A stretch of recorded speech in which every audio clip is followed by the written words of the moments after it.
My wife got a court order for our safe deposit box. Sure, I'd hidden my inheritance there. It's all mine, she gloated. I just handed her the key. When she opened it, her own lawyer's hand started to tremble. He slammed it shut and hissed, "Don't touch anything. I'm writing this from my home office at 2:00 a.m. because sleep is impossible right now. My hands are still shaking from what happened at the bank yesterday, and I need to get this all out before I lose my mind."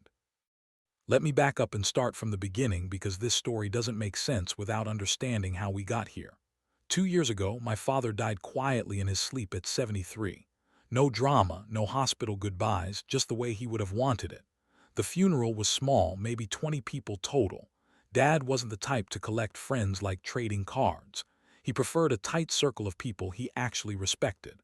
I wrote the eulogy myself, kept it simple and honest. Talked about how he taught me to value substance over flash. How he built his wealth slowly and carefully, like someone stacking stones into a wall that would last forever. I didn't cry during the service, not because I didn't care, but because I'd learned from him that grief is private, not a performance. My wife, Cassandra, sat beside me in the front row, wearing a black dress she'd bought specifically for the occasion. At the time, I thought it was thoughtful. Looking back now, I wonder if she was already calculating. The thing about my father's wealth was that it never looked like wealth. He drove a 15-year-old Honda, lived in the same modest house for 40 years, wore shirts until the collars frayed. But underneath that boring exterior was a financial empire built on real estate trusts, offshore holdings, and investments with names like Citron Holdings and Alton Group AG. He never explained the details, just left me a spreadsheet with one locked cell and a handwritten note. Only unlock if they come for you. I didn't touch it. Not yet. Didn't even think about it much in those first few weeks. I was too busy sorting through his belongings, answering condolence calls, and trying to figure out what normal looked like without him. Cassandra seemed fine with it all. She didn't ask questions about the estate, didn't suddenly start being extra affectionate or weird, just went about her life. Yoga classes, brunch with friends, scrolling through her phone for hours while I handled the paperwork. Then came the wake. We held it at a restaurant downtown. Nothing fancy, just finger foods and an open bar. Most people had left by the time Cassandra's cousin Dylan showed up. He was already 3 YCs deep, stumbling through the door with that glassy look people get when they're past tipsy, but not quite drunk enough to be escorted out. He found me near the dessert table, grabbed my shoulder hard enough to make me wince and leaned in close. His breath smelled like bourbon and cigarettes. "Your old man was loaded, huh?" he slurred, grinning like we were sharing a secret. "Cassie told me he had accounts in Switzerland. Maybe the Caymans, too. Smart guy. Real smart." I pulled away, trying to keep my voice neutral. "I don't know what you're talking about, Dylan." "Come on, man." He laughed loud enough that a few people turned to look. "Don't play dumb. Everyone knows that Indonesia fund, the offshore stuff. My uncle worked with your dad back in the day. Said he was a genius at hiding money from the tax man." I should have shut him down harder, should have walked away. But I was tired and grieving and didn't have the energy to manage a drunk idiot at my father's wake. "You should probably get some water," I said instead, steering him toward the bar. The damage was done. Cassandra had been standing 10 feet away, pretending to look at her phone, but I could tell she'd heard every word. Her eyes had that sharp, focused look she got when she spotted a sale at Nordstrom. That night driving home, she was quiet, too quiet, the kind of silence that feels like a person holding their breath underwater. "Dylan was drunk," I said, trying to get ahead of it. Half of what he said was probably made up. "MHM," she murmured, staring out the window. "My dad kept his finances boring on purpose. Everything's in trust. It'll take months to sort through." "Sure." I let it drop. Big mistake. The first sign came 3 days later. I came home from work early, left at 4:00 p.m. instead of 6:00 p.m. because I had a splitting headache, and found Cassandra in my home office. She wasn't even trying to hide it. The filing cabinet was open, papers spread across my desk like she was doing some kind of forensic investigation. My laptop was on, unlocked, with several browser tabs open to estate planning websites. "What are you doing?" I asked from the doorway. She jumped, actually jumped, and spun around with this guilty look that immediately tried to morph into indignation. "I was looking for the warranty information for the dishwasher," she said too quickly. "In my office. I thought you might have filed it with the house stuff." I walked over and looked at the papers she'd pulled out. Tax returns from 3 years ago, bank statements, a copy of my father's will, nothing related to appliances. "Cassandra, what?" Her voice had an edge now, defensive. "I'm your wife. I should know what's going on with our finances." "Our finances are fine. My father's estate is being handled by lawyers. There's nothing to worry about." "Then why are you being so secretive?" "I'm not being secretive. I'm being private. There's a difference." She crossed her arms, jaw tight. "You don't trust me." "That's not what this is about." "Then what is it about? Because from where I'm standing, it looks like you're hiding something." I took a breath, counted to 5 in my head. "Everything's in trust. Structured payouts, tax implications. It's complicated and it's being handled. When there's something concrete to discuss, we'll discuss it." She stared at me for a long moment, then gathered up the papers and shoved them back into the filing cabinet, making sure I heard every aggressive movement. "Fine," she said, brushing past me. "Keep your secrets." That was round one. Over the next 2 months, Cassandra's interest in my father's estate went from curious to obsessive. It started small, casual questions over breakfast. "How much do you think your dad left you? Will it come as a lump sum or payments? Did he have life insurance?" I answered vaguely, mostly because I genuinely didn't have solid numbers yet. The lawyers were still cataloging assets, tracking down account numbers, and navigating the maze of corporate entities my father had set up over 40 years. But Cassandra wasn't satisfied with vague. She wanted specifics. I started noticing things out of place. My stapler moved from the left side of my desk to the right. Papers in my briefcase shuffled in a different order than I'd left them. The chair in my office at a different angle. At first, I thought I was being paranoid. Grief does weird things to your brain, makes you notice patterns that aren't there. But then I caught her. I'd come home late from a client dinner around 10:00 p.m. The house was dark except for a light under my office door. I pushed it open quietly and found Cassandra sitting at my desk, her own laptop open next to mine, both screens glowing blue in the darkness. She was reading through my cloud backup files. "What the hell are you doing?" I asked, my voice sharper than I'd intended. She slammed her laptop shut but didn't even have the grace to look embarrassed. "I'm trying to understand what's going on. You won't tell me anything because there's nothing to tell yet. The estate is in probate. Everything's frozen until the lawyers sort it out."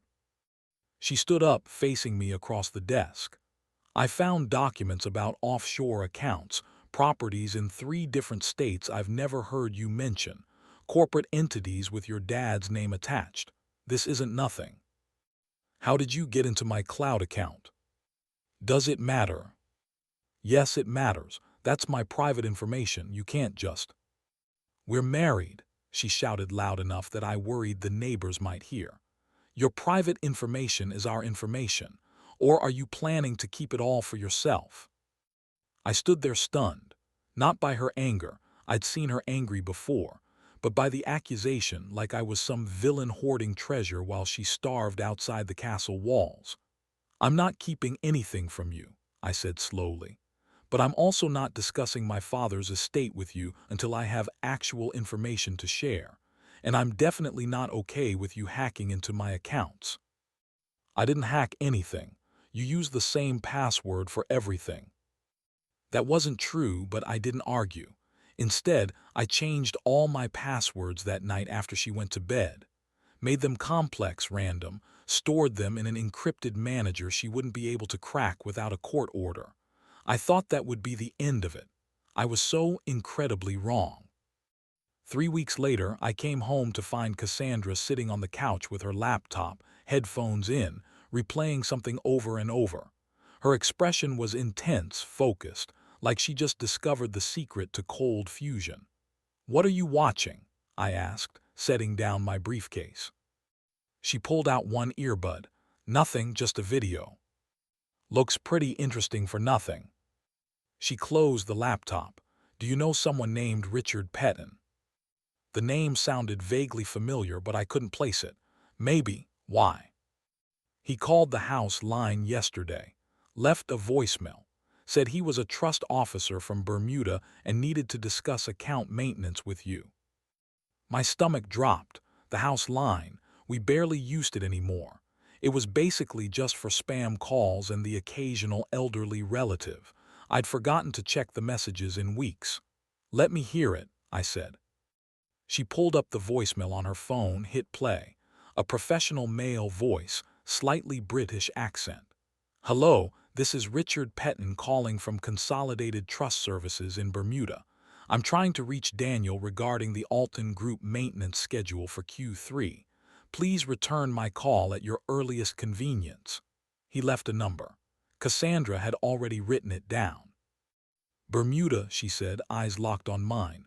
"That's offshore, right? Tax shelter territory." "It's also just a place where people do business." "What's the Alton Group?" "One of my father's holding companies." "How many does he have?" "I don't know exactly." "Ballpark, Cassandra, how many?"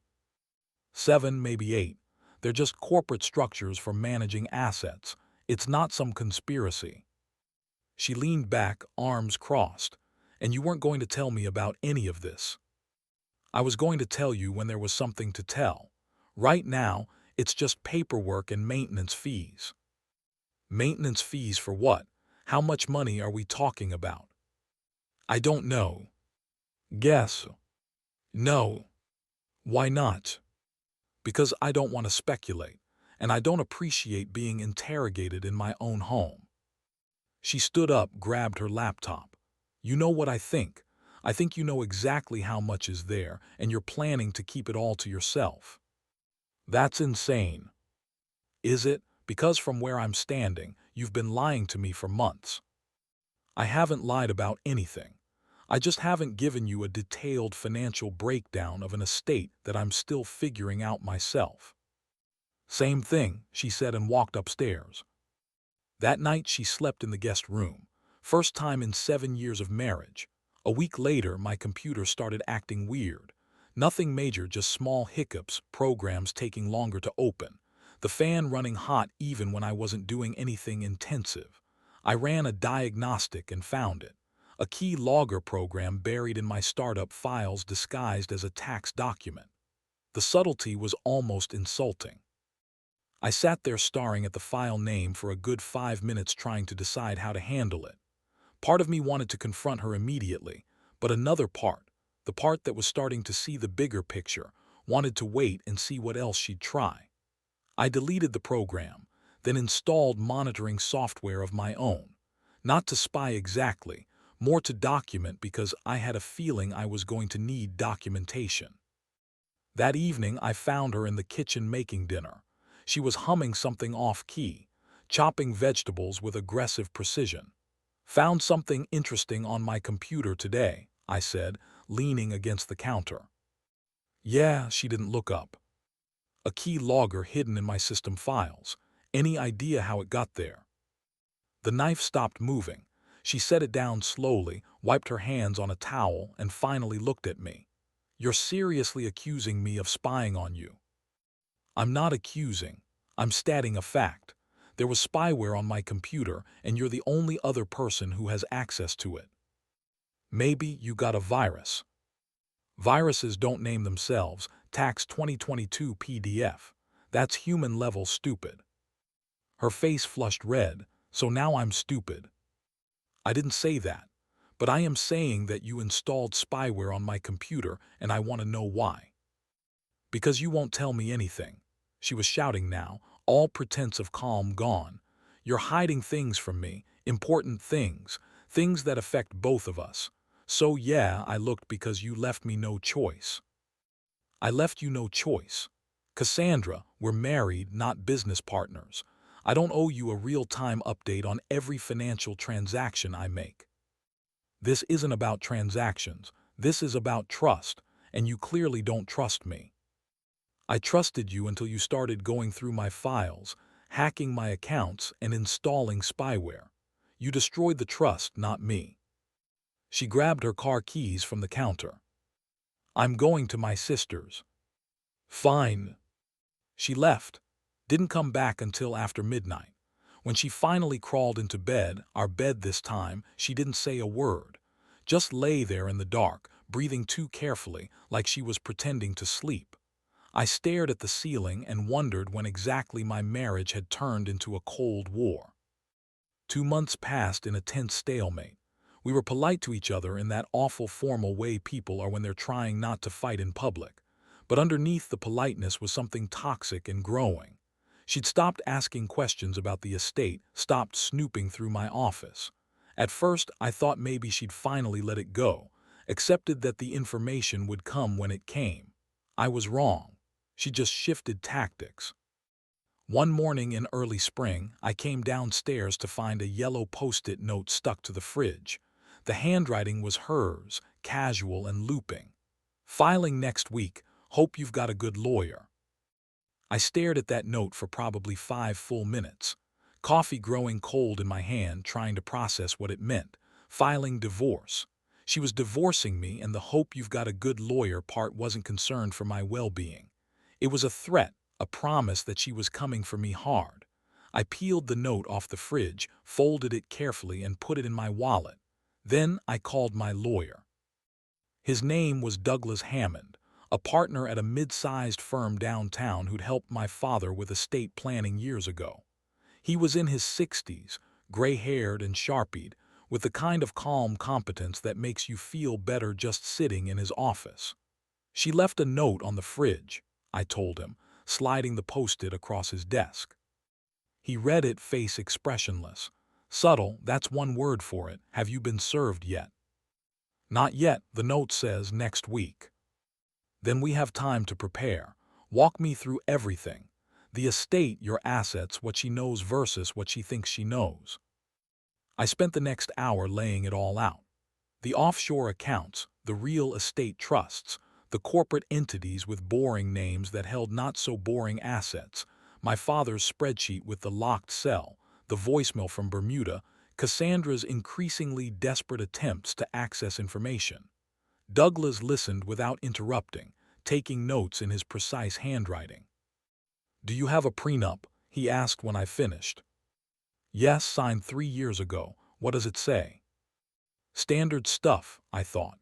Division of assets, spousal support guidelines, that kind of thing, you thought.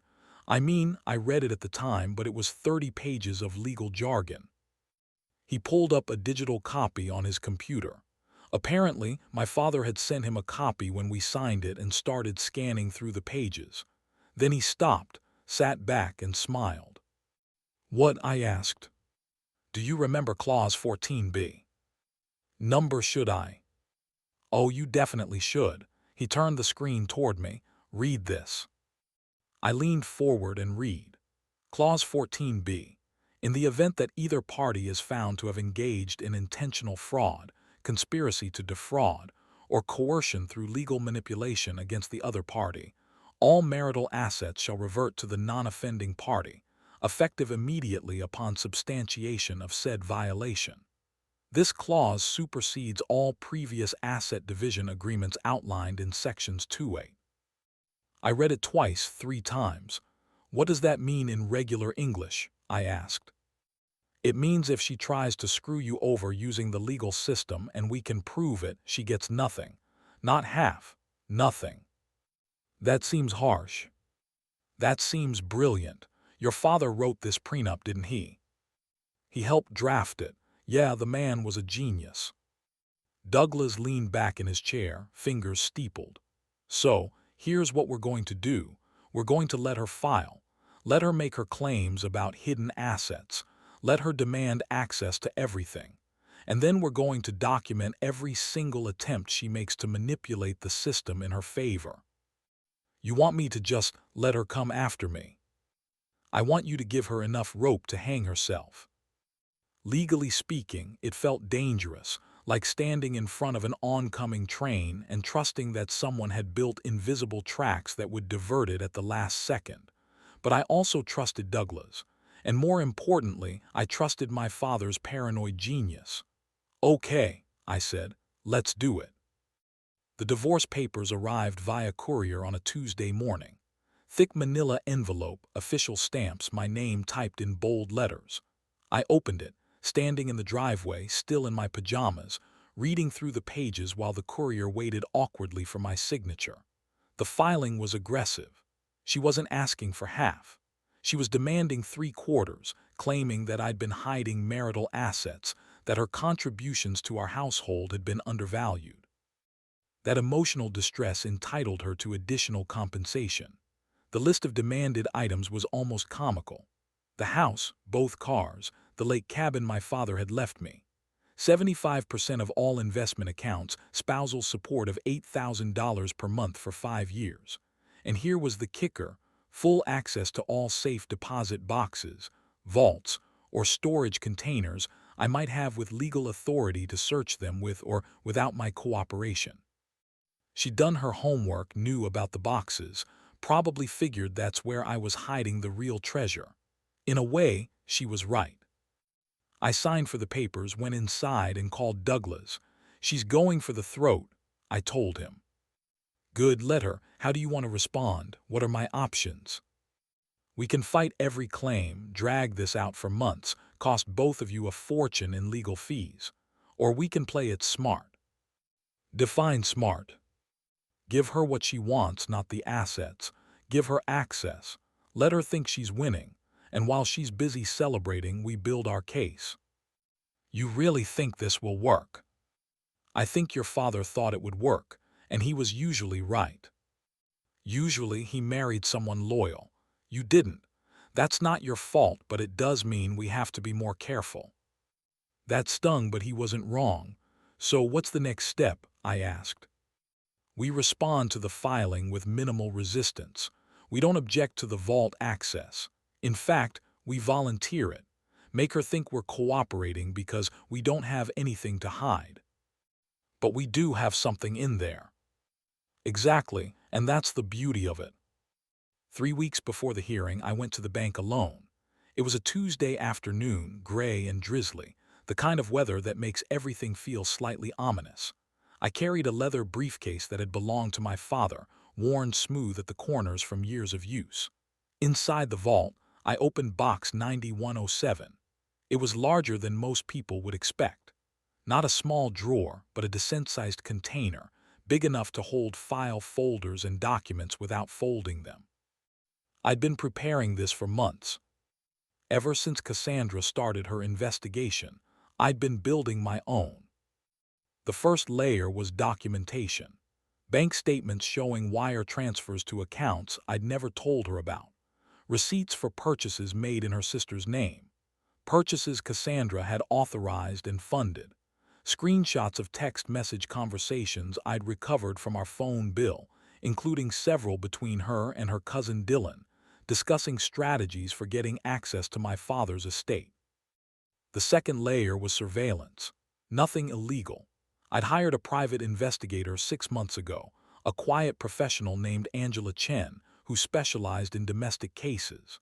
She documented Cassandra's movements, her meetings, her secret trips to banks I didn't know we had accounts at. One folder contained photos of Cassandra entering a bank branch across town, going into the vault section, and emerging 30 minutes later with a small black bag. Angela had managed to get footage of her signing into the vault log under a different last name, her maiden name. Another folder held transcripts. Angela had used a parabolic microphone to record a conversation between Cassandra and her cousin in a parked car outside a Starbucks. The audio quality was incredible. You could hear every word. "Cassandra, if I keep him thinking I'm broke, I can push the inheritance angle. He's slow but careful. I'll get it eventually." "Dylan, is that legal?" Cassandra, laughing. "Not at all, but he won't know until it's too late." I'd listened to that recording maybe 50 times, each time feeling a different emotion. Anger, betrayal, eventually just a cold clinical detachment. The third layer was the prenup itself, a certified copy with her signature, her initials next to Clause 14B, and I noticed this for the first time examining it closely, a tiny hand-drawn heart next to her signature. She thought it was cute, a romantic gesture on a boring legal document. That heart was going to cost her everything. The fourth and final layer was something more personal, a folder labeled simply personal in my handwriting. Inside was a photo from our wedding day. She was laughing, head thrown back, genuinely happy. One of the few photos where neither of us was performing for the camera. Beneath that was the prenup signature page again with her little heart. And at the very bottom, a single handwritten note on cream-colored stationery. You wanted what was mine. I only protected what was never yours. I'd written it the night she left the post-it note on the fridge, wrote it in blue ink. No signature, no date, just a simple statement of fact. I placed everything in the box carefully, arranged like a dossier for a legal case because that's exactly what it was. Then I added one more item. A black envelope, thick paper sealed with red wax stamped across the front was a name, Theodore Callister. I'd hired Callister 3 months ago. He was a retired federal prosecutor who'd spent 20 years in the organized crime division before transitioning into private consultation on corporate ethics and financial fraud cases. His retainer was expensive, $15,000 up front, $500 per hour after that, but worth every penny. The envelope contained his preliminary report, 50 pages of forensic accounting, pattern analysis, legal exposure assessment, and recommendations for legal action. Every transaction Cassandra had hidden, every account she'd opened in someone else's name, every business expense that was actually cash to her family members. Callister had found things even I hadn't known to look for. Loan applications filed in her sister's name using my tax ID. Credit cards opened with my information. Investment accounts that shouldn't exist. The report concluded with a recommendation. Delay response until breach of asset declaration is initiated. Allow court-sanctioned access to vault. Advise release of sealed evidence only upon procedural overreach. In other words, let her hang herself. I closed the box, locked it, and left the bank. Everything was ready. The courtroom was smaller than I'd expected. No gallery, no dramatic architecture, just a plain room with beige walls, fluorescent lights, and a judge who looked like she'd rather be anywhere else. Cassandra sat on the opposite side with her lawyer, a man named Richard Preston who had apparently made his career on contentious divorce cases. He was in his 40s, expensive suit, slicked back hair, and a smile that belonged on a used car salesman. My lawyer, Douglas, sat next to me, calm and still like a chess player who'd already seen the endgame. All rise, the bailiff announced. Judge Martha Hendricks entered, took her seat, and gestured for everyone to sit. This is the matter of Cassandra Winters versus Daniel Winters' petition for dissolution of marriage. Mr. Preston, you may begin. Preston stood buttoning his jacket with theatrical flair. Your Honor, we have reason to believe the respondent has failed to disclose material financial assets. Specifically, we believe there are storage containers, safe deposit boxes, and vault facilities that may contain unreported funds related to an inheritance in question. He paused for effect. We are formally requesting a court order compelling full access to any such containers with legal authority to search them with or without the respondent's cooperation. Judge Hendricks looked at Douglas, Mr. Hammond. Douglas didn't even stand, just looked up from his notes and said, No objection, Your Honor. The courtroom went silent. Preston blinked, visibly thrown. I'm sorry. No objection, Douglas repeated. In fact, we're prepared to assist. Cassandra turned to Preston, whispering urgently. I couldn't hear what she said, but I could see her expression. Confusion mixed with triumph. She thought we just rolled over.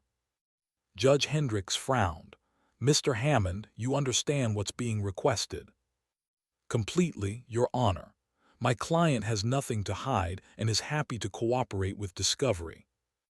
That's unusual, she looked at her notes. Very well, I'll sign the order.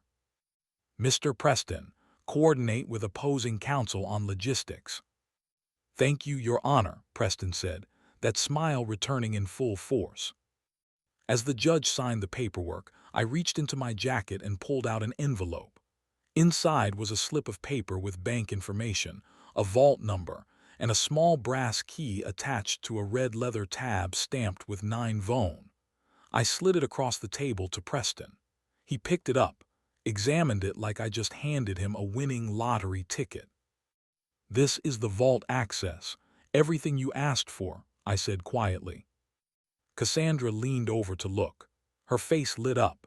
She actually smiled at me, a triumphant, vindictive smile that said she'd finally won. Preston turned to me, unable to resist.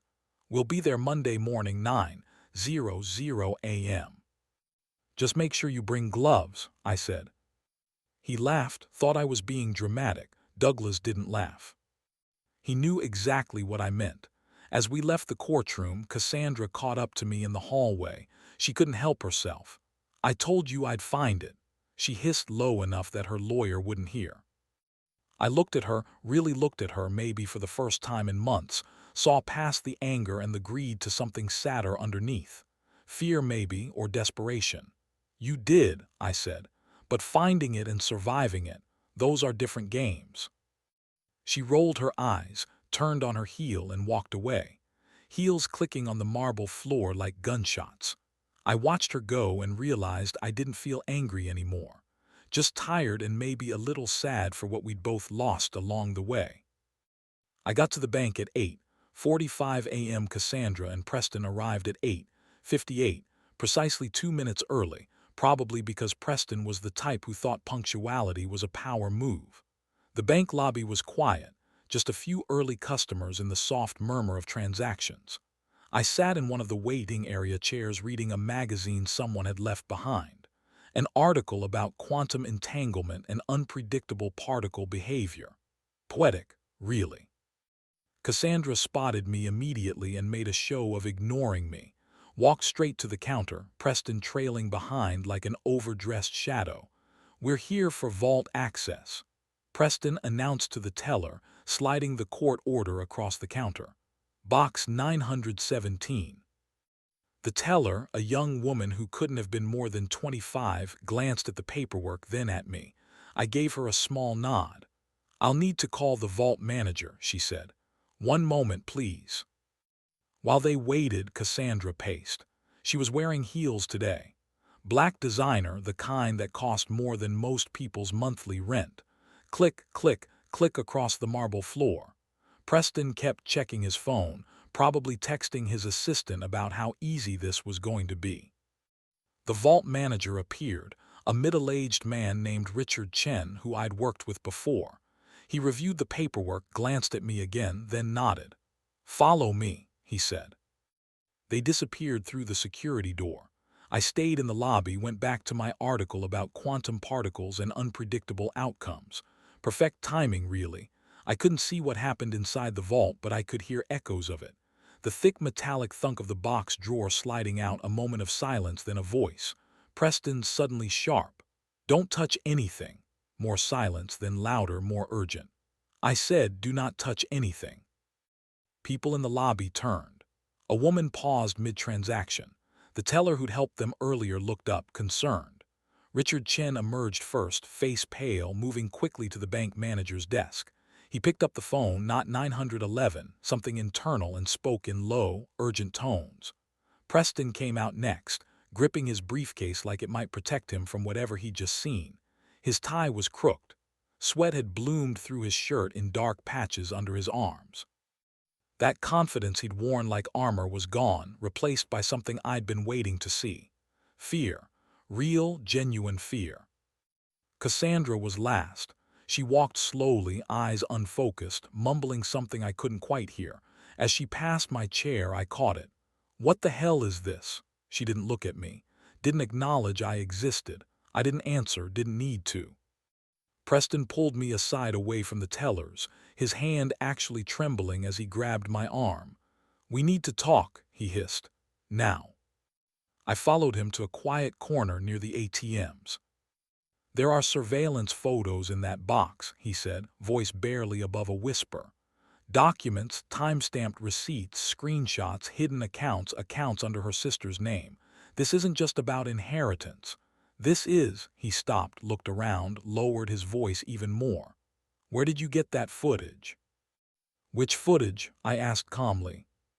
There's a video file. I didn't watch the whole thing, but I saw enough. She's in a car talking to someone, says, and I quote, 'I married him for the money. I'll leave once I know where it's all buried.' Then she laughs." I didn't respond, just waited. "Why didn't you disclose this earlier?" he demanded. "I didn't withhold anything. She demanded access. The court granted it, I gave it." "This is entrapment." "No," I said quietly. "This is documentation." His mouth opened and closed. He was calculating now, trying to figure out if there was any way to salvage this, finding nothing but darkness in every direction. "These are forensic-grade materials," he said finally. "Multiple camera angles, dates match with GPS metadata, cell tower triangulation. Where did you get all this?"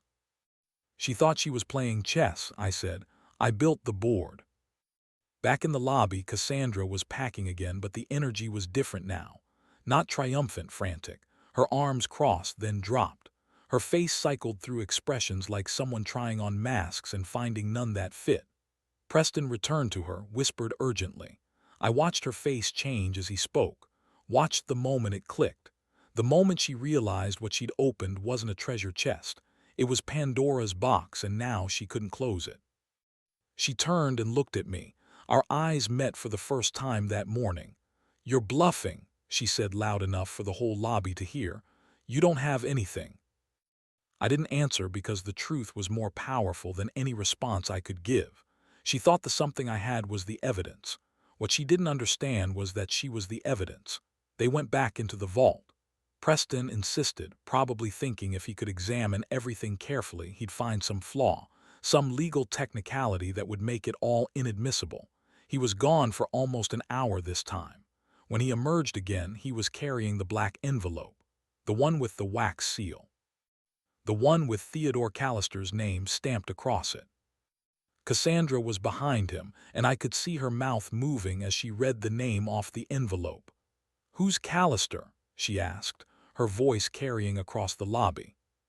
Preston didn't answer. He was staring at his phone screen, having just Googled the name. "Well," Cassandra demanded. He turned the screen toward her without a word. I couldn't see what she was reading, but I could see her face go pale. "Why is a federal prosecutor involved in this?" Her voice had lost its edge, replaced by something that sounded like genuine fear. Preston looked at me. "Is this who I think it is?" "Former federal prosecutor," I corrected. "Retired now. Does private consultation on corporate ethics and financial fraud." "When did you retain him?" 6 months ago." 6 months, Preston repeated slowly like he was doing math in his head. "You've been planning this for 6 months." "I've been protecting myself for 6 months. There's a difference." Cassandra grabbed the envelope from Preston's hands, broke the wax seal, stupid, really, since breaking a seal on official documents can have legal implications, and pulled out the report. I watched her flip through pages, saw her stop on one, read it twice, look up at Preston with wide eyes. "These are bank statements," she said. "From accounts how did he?" She didn't finish the sentence, didn't need to. Preston took the report from her, scanned through it with professional speed. His face somehow got paler. "Asset exposure and pattern misrepresentation." He read aloud, then flipped to a tab. "January firm event. This has a seating chart placing you next to." He stopped. "Someone you said you barely knew." "I do barely know him," Cassandra protested, but her voice was weak. "There are hotel receipts here. Same dates as the firm event. Room registered under a different name, but payment traced to an account linked to your email." "That's not possible." It's notarized. Preston kept flipping pages. Wire transfers, vendor invoices, fake ones, girls' trips that coincide with cash movements. This is a forensic accounting report. This isn't surveillance. This is a federal case. He found the section labeled admissions and stopped breathing. What? Cassandra asked. What is it? He handed her the page without a word. I knew what it said. I'd memorized it weeks ago. Transcript of conversation. Recorded March 15th. Parking location 2400 block of Maple Street 3:47 p.m. Subject 1 verified as Cassandra Winters via voice analysis. If I keep him thinking I'm broke, I can push the inheritance angle. He's slow but careful. I'll get it eventually. Subject 2 verified as Dylan Travers via voice analysis. Is that legal? Subject 1 laughing. Not at all, but he won't know until it's too late. Cassandra read it once, twice, a third time, like maybe the words would change. That's doctored, she said. That's fake. You can't use that. It's notarized, I said from across the lobby. And there's audio and video and metadata, and cell tower records confirming you were at that exact location at that exact time. Preston flipped to the last page of the report. His hands were shaking now. Action recommendation, he read aloud. Delay response until breach of asset declaration is initiated. Allow court-sanctioned access to vault. Advise release of sealed evidence only upon procedural overreach. He looked up at me. This whole thing was a setup. No, I said, this whole thing was an audit. She just failed it. The emergency hearing was scheduled for 3 days later. Preston had tried to file for a postponement, but Judge Hendricks denied it. You demanded expedited discovery, she said in her written response. You got it. We gathered in the same courtroom. Same players, different energy. Cassandra looked like she hadn't slept. Her makeup was perfect. Probably took her an hour to apply, but it couldn't hide the hollowness in her eyes. Preston sat beside her, noticeably less confident than before. Douglas had brought 3 bankers' boxes full of documents, organized, tabbed, ready to present. Mr. Hammond, Judge Hendricks began, you've submitted extensive new evidence. Can you summarize for the court? Douglas stood. Your Honor, the vault access Mrs. Winters requested revealed substantial evidence of fraud, asset concealment, and false declarations. We've documented 23 separate instances of financial misconduct spanning 18 months. Objection, Preston said, standing. My client was not on trial here. This is a divorce proceeding, not a criminal investigation. Your objection is noted, the judge said, but you did request access to sealed evidence. Mr. Hammond, continue. More importantly, Your Honor, Mrs. Winters' actions trigger Clause 14b of the couple's prenuptial agreement. Preston's face went gray. That clause is buried in footnotes. It's not enforceable. It's page 12, section 14, paragraph B, Douglas said calmly. Hardly buried, and it's very much enforceable. He handed copies to the judge and to Preston. I watched Preston read it, watched his expression shift from defiance to resignation. Judge Hendricks read silently for a moment, then looked up. Mrs. Winters, did you sign this prenuptial agreement? Cassandra's lawyer whispered something to her. She nodded. Yes, she said quietly. Did you read it before signing? I glanced through it. Did anyone force you to sign it? No. Did you have the opportunity to have your own attorney review it before signing? Yes, but I didn't think. Yes or no, Mrs. Winters? Yes. The judge looked back at the document.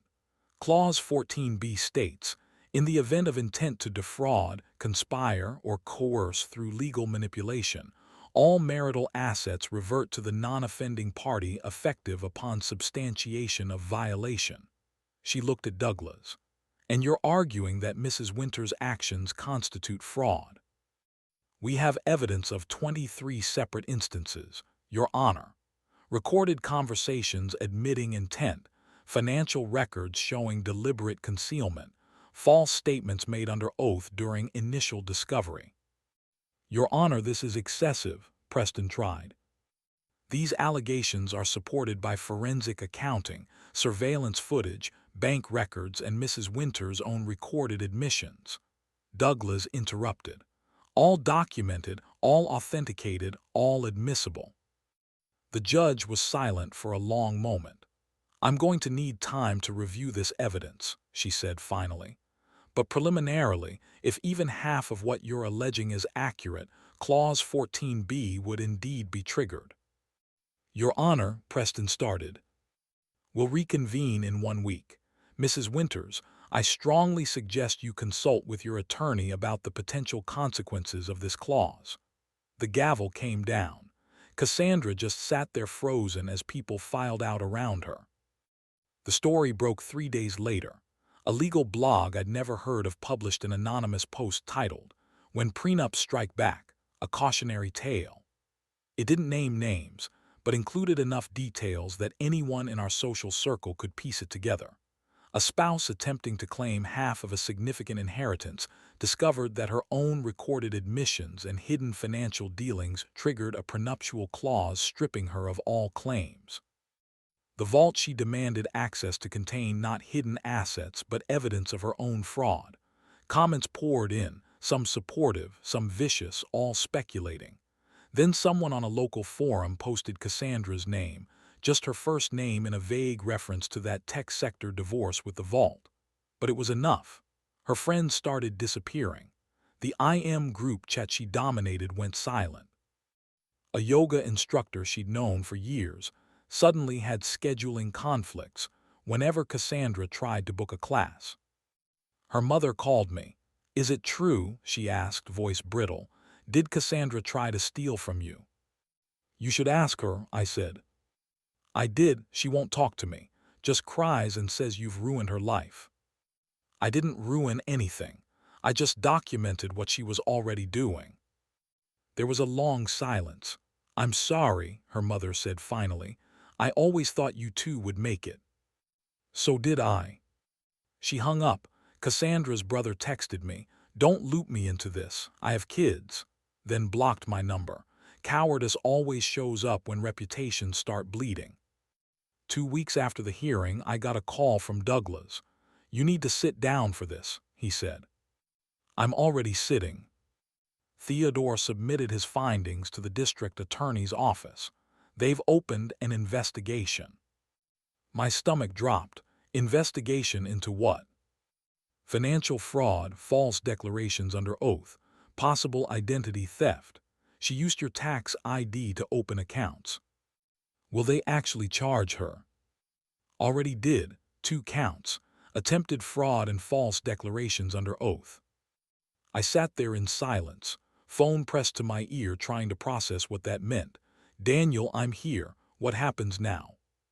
"She'll need to surrender her passport, submit to financial audits, turn over her electronic devices. If convicted, she's looking at probation at minimum, possibly jail time depending on the plea." "I didn't want this." "I know, but you didn't cause it. She did." After we hung up, I sat in my office for an hour, staring at nothing. I'd wanted to protect myself, wanted to stop her from taking what wasn't hers, but I hadn't wanted to destroy her. Except maybe I had.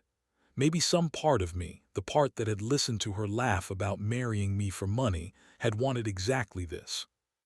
3 weeks later, Cassandra showed up at the house. I almost didn't answer the door, but something, curiosity maybe, or a sense that this needed closure, made me turn the handle. She looked terrible. Hair pulled back in a messy ponytail, no makeup, wearing jeans and a sweatshirt I'd never seen before.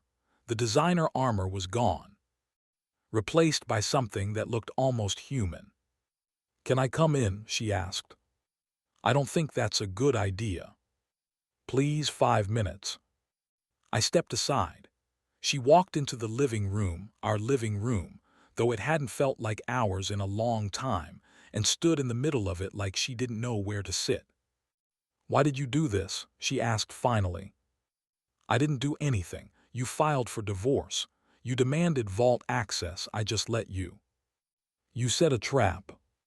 "I documented your behavior. There's a difference." You ruined my life. You were trying to ruin mine. She flinched. I was trying to get what was fair, half of everything. That's what you're supposed to get in a divorce. Not when you commit fraud to get it. I didn't. She stopped, started again. Okay, maybe I made some mistakes. Maybe I shouldn't have done some of the things I did, but you didn't have to destroy me for it.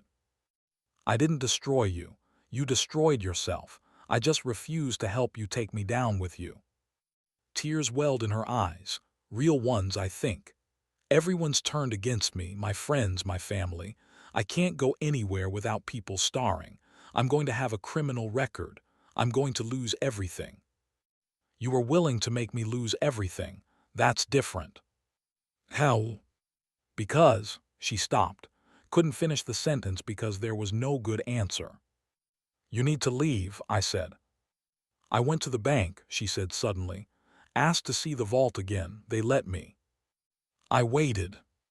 There was a folder at the bottom labeled personal, had our wedding photo in it, the one where I'm laughing.